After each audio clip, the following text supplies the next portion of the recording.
when we met, I had just converted a little Toyota Spacer van and I was planning to do a solo trip around Australia. She came along with me and we travelled all the way down to Adelaide. We were doing van life for a while and we were walking home one day and we saw a coaster bus in Bondi Beach car park where we live.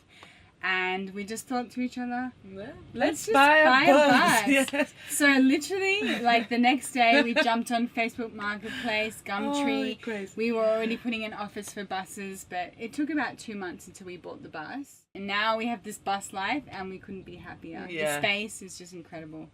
And no rent. That's a massive one. No rent anymore, and we have the best view. I mean, like, look at this, we're beachfront.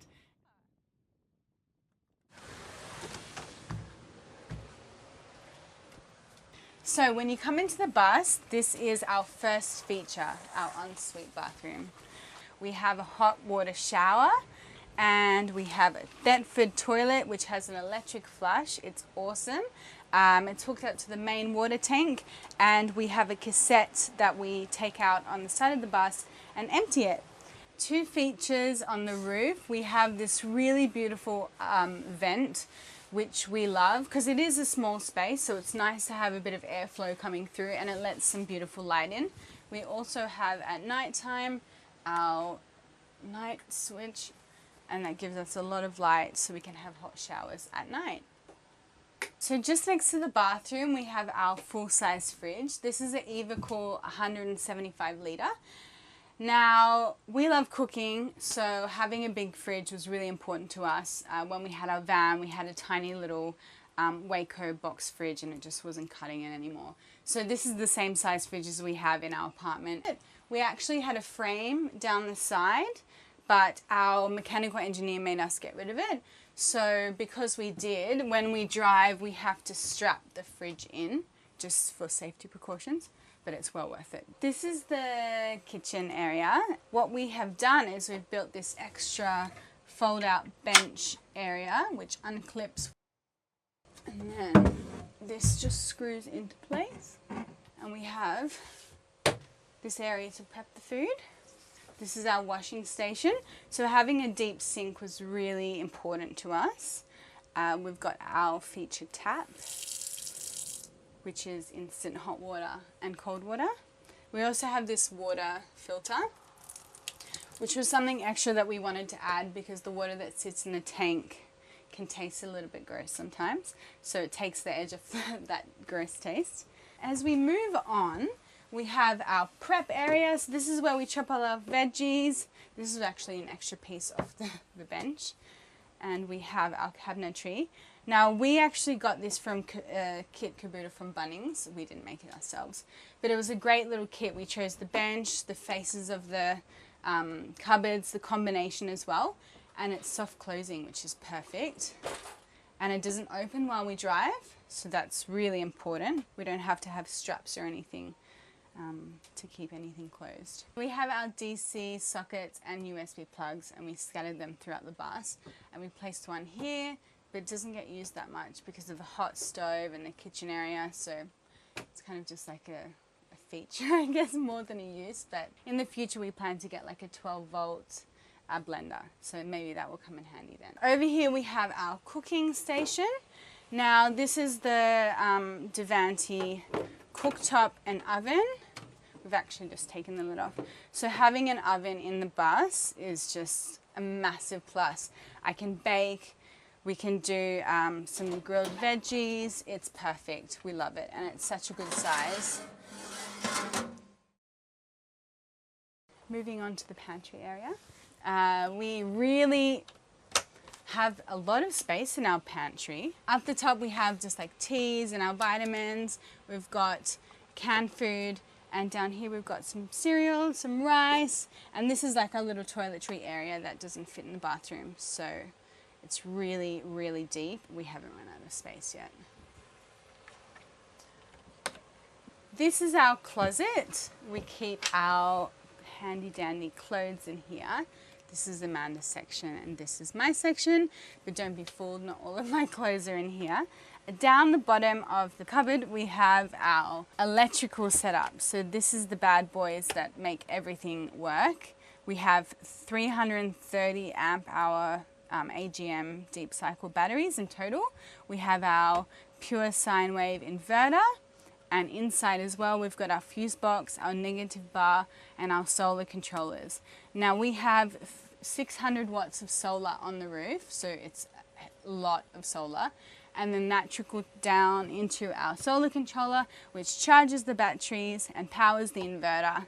We're not hooked up to our alternator at the moment. This is next on our list.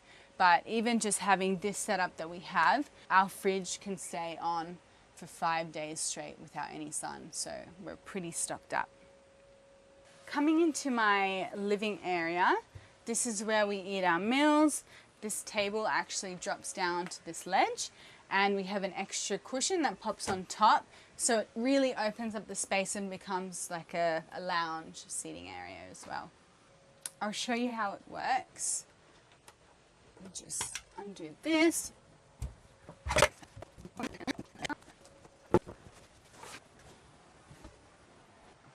This is what it looks like when it's all opened up and the table's down. Now we'd love to have a third person sleep here, but legally we're not allowed to because we have 2 seats. We can only seat 2 people. So we call this a day lounge area.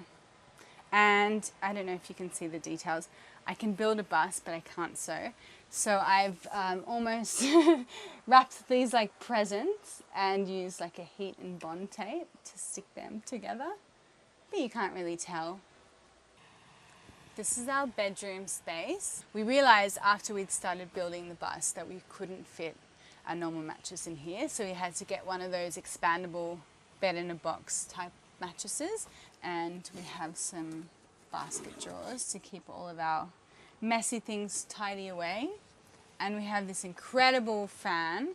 It's a Sirocco fan and it moves pretty much 360 degrees and it's basically silent. It's probably one of our favorite features in the bus. Behind me here we have our linen cupboard. So we just keep our spare sheets and pillows and things like that. We've got our charging docks and a USB plug above our head, which is great. And what I really love about the bedroom is that we have windows the whole way around. So parking up in a beautiful spot like this, you know, you can lie in bed, listen to the waves, see the ocean. It's perfect. Here we have our little control switch area. This is our water level meter reader. So we press this button and it lets us know how much water is in the tanks, which is really handy. We've got more DC sockets, USB chargers, and we've got some light switches for the bedroom. We have this awesome ventilation area, and this vent, when we open it up and we open a window, it creates a beautiful draft that comes through. It's also really beautiful at night. If we have it open, we can hear the ocean and the waves. And in the morning, it's good if we open it all the way up and we can let some morning sun in. I don't really know what brand it is. It was a generic one on eBay and it was the cheapest one we could find, but it does the job really well. So we have our bed situated quite high, and that's because we have an incredible amount of storage underneath the bed. We have some gas struts that lift everything up. We pretty much keep all the things that, you know, don't really need to be anywhere else but hidden. So it's perfect. It's a perfect extra storage for us.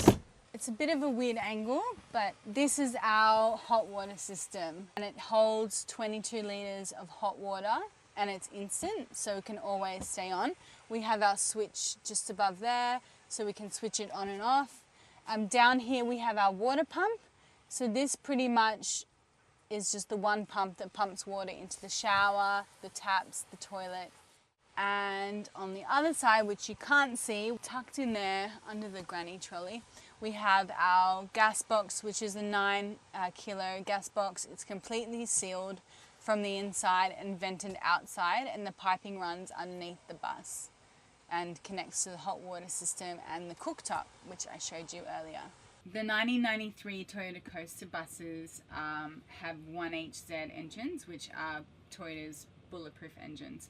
They can go up to 1 million Ks, and we only have 130,000 kilometers on the clock, so we still have a long way to go, which is great. Yeah, we can drive around Australia 5 times and she'll be right.